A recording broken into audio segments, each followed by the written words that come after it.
Bonjour tout le monde, j'espère que vous allez bien. Aujourd'hui, dans ma vidéo, ce que je veux vous parler, c'est le rangement.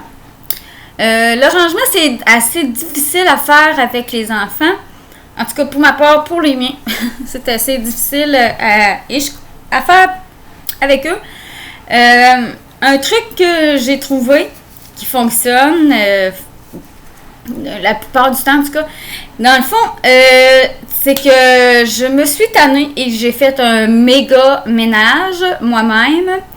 Et puis, à partir de là, j'ai identifié les bacs, j'ai pris des photos de comment c'était rangé dans les armoires et tout ça. Et puis là, comme ça leur donne un visuel. Je me suis dit, c'est un truc qu'un intervenant qui m'avait donné. Puis après ça, je me suis dit, hey, c'est pas bête parce qu'à la garderie, c'est ce qu'on fait aussi. T'sais, en tout cas, moi, souvent dans mes locaux, ce que je faisais, c'est que je mettais, mettons, le bac de Barbie, je mettais une image de Barbie sur le bac avec le mot Barbie, puis sur la tablette, il y avait la photo Barbie avec le mot Barbie. Puis là, comme ça, je me disais, les enfants savent où est-ce qu'ils vont, les bacs, puis si j'ai une remplaçante, normalement, devrait savoir où vont les choses. Alors, c'est un peu ce que j'ai fait ici.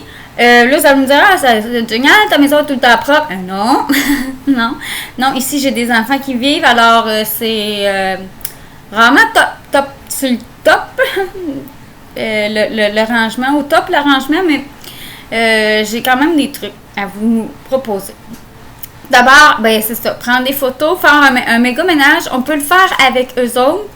Moi, je me suis tannée parce que, dans le fond, en plus de ça, avec mon enfant, je le répète, puis je vais essayer de le répéter le moins, là, parce que je pense que vous le savez, là, j'ai un enfant avec un besoin particulier, mais avec mon enfant avec un besoin particulier, dans un de ses besoins, elle est incapable de se débarrasser de quoi que ce soit. On est en train de travailler là-dessus, et puis quand on va avoir travaillé là-dessus, fini d'avoir travaillé là-dessus, je fais une vidéo pour vous en parler, c'est quoi les étapes qu'on a faites pour se débarrasser de cette mauvaise habitude qu'elle a de ne pas vouloir se débarrasser de rien. Bon, on revient à nos moutons. Dans le fond, fait que j'ai fait moi-même un gros ménage, mais comme je vous disais, vous pouvez le faire avec eux, puis faire des tas. Un tas qui est pour donner, un tas pour faire, mettons, une vente de garage,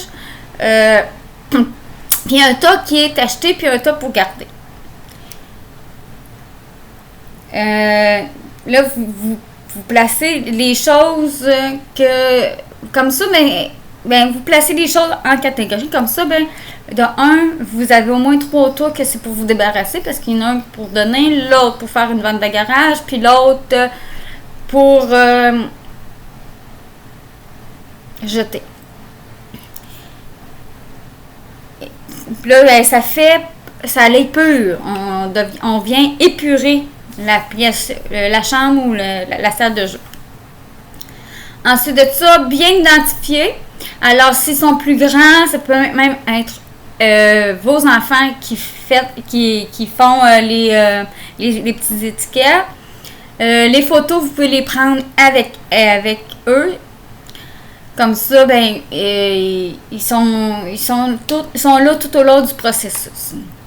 Mais moi, dans mon cas, c'était préférable de le faire moi toute seule. C'est plus simple comme ça.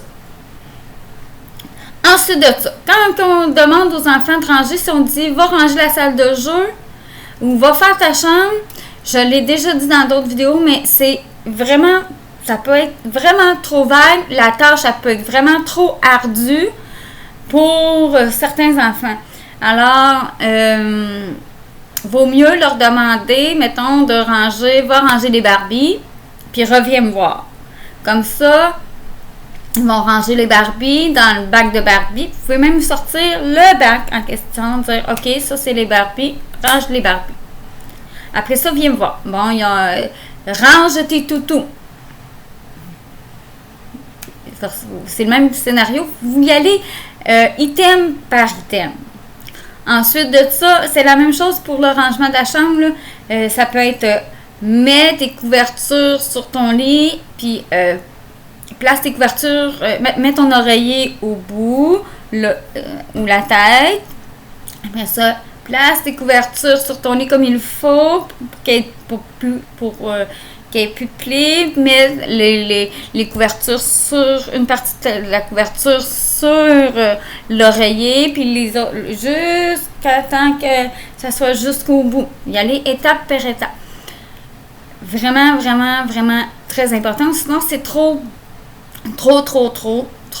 vague pour les enfants. Et là, ils se sentent perdus. C'est la même chose pour les tâches. Supposons que vous leur demandez de vider puis de remplir le lave-vaisselle.